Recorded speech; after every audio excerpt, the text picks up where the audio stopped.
Hey my friends, this is Josh Rubin from East West Healing. Today I want to talk about coffee. Not so much the ins and outs of coffee, but how to use it. Because I find that most people think that coffee is the bee's knees, as well as they think it's something they have to drink in order to heal because of what they read on the web. Well, I'm going to go through some of the principles that we follow and what to do to make maybe coffee work for you better.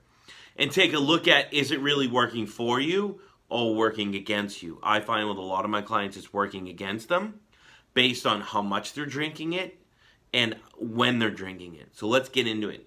First off, coffee is not something you need to drink to heal. So if you don't drink coffee, you never drank coffee, don't start drinking coffee because of what you read online. You don't need it.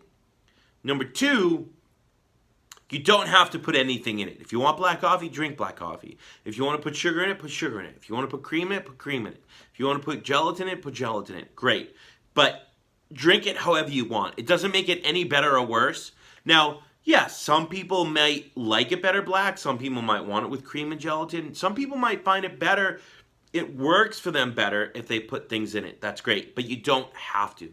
Number three, coffee is not a meal and is never to be used as a meal. Of course, that goes against bulletproof coffee. It's not something that we follow or believe in because we're always looking at the state of the body versus the food itself. And we know that most people's state is very, in a heightened state, sympathetic, catabolic state. So we added coffee into the system when our blood sugar is not regulated or on an empty stomach. What does that do? Boom, that pushes us deeper into that state. So rule number 4 is never drink coffee on an empty stomach. Never wake up, just go.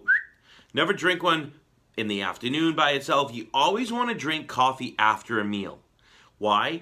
Because when we drink it before a meal on an empty stomach, it can easily stimulate cortisol, adrenaline, etc., and push us deeper into that state. Why? Because our blood sugar is not regulated. We want our blood sugar to affect the state of our body to create a little bit more homeostasis, and we see that with body temperature and pulse.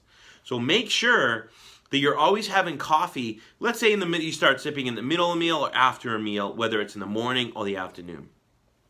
Number 4, I think this is 4 or 5, always pay attention to how it's working for you or against you. Maybe you take your body temperature and pulse when you're done with your coffee, because if you take it while you're drinking it, if it's hot, your temperature is going to be really high. So we want it, same thing if it's cold.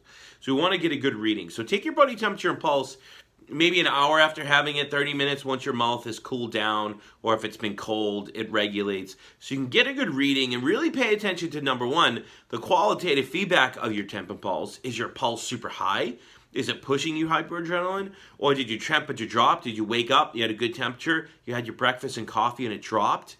Maybe the next day just have your breakfast, see if it regulates. So there's things you want to look at. And then secondly, pay attention to quantitatively, like, how do I feel? Am I racy? Am I speedy? Am I sweating? Am I bonking? It's interesting, when I talk about this all the time on Instagram and Facebook, people come out of the woodwork to tell me about how this worked for them.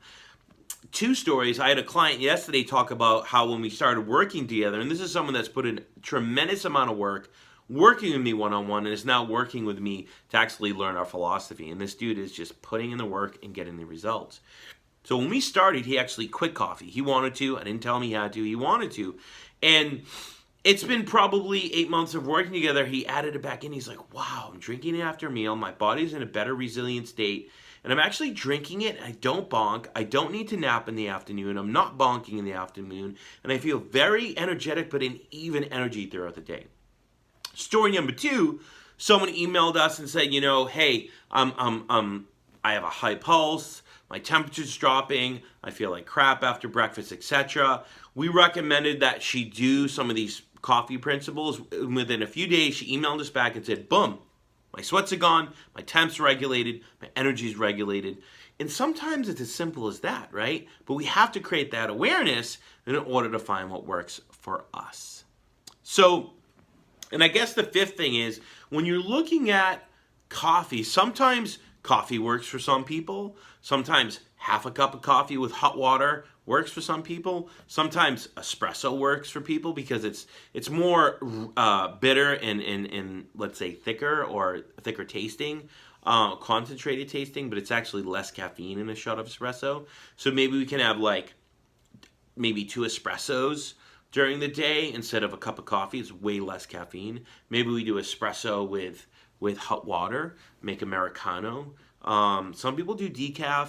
It has caffeine in it, has less caffeine, but when we start looking at the solvents that they use to kind of make it decaffeinated, we could say it's more toxic to the system, but you have options. So really think about it and say, well, if I'm drinking it, maybe it doesn't work. How can I manipulate it to make it work for me?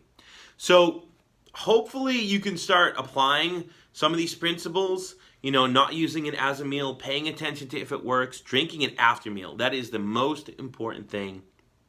Hopefully these work for you. I can almost promise you, if you use it at the right time and you really titrate to make it work for you, it's going to be something that you can utilize and enjoy as a part of your day and not allow it to have a negative effect on your system.